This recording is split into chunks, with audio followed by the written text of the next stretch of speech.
working on my summer collection, and this one is my watermelon soap. I've done a couple different designs through the years with this. I'm going to be doing a combination of 5 different fragrances, so it's going to be a really nice juicy watermelon and cucumber with a little bit of raspberry and a touch of vanilla to round it out, so it's going to smell really good.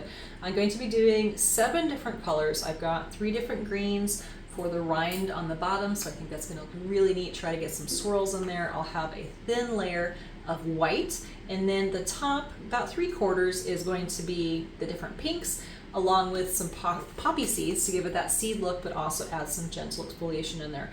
On the pinks, this one is a little bit bolder than this one, and this one is a wonky one that actually fades quite a bit in pretty much every application. So this, it's going to get some neat swirls. So I'm planning on swirling the 3 colors. So once I cut it, it will look different than the cure time. So this pink will fade. They'll have some light pinks in there. So I think it's going to be really pretty. I'm going to get everything ready to go, and we'll come back when I'm ready to make the soap.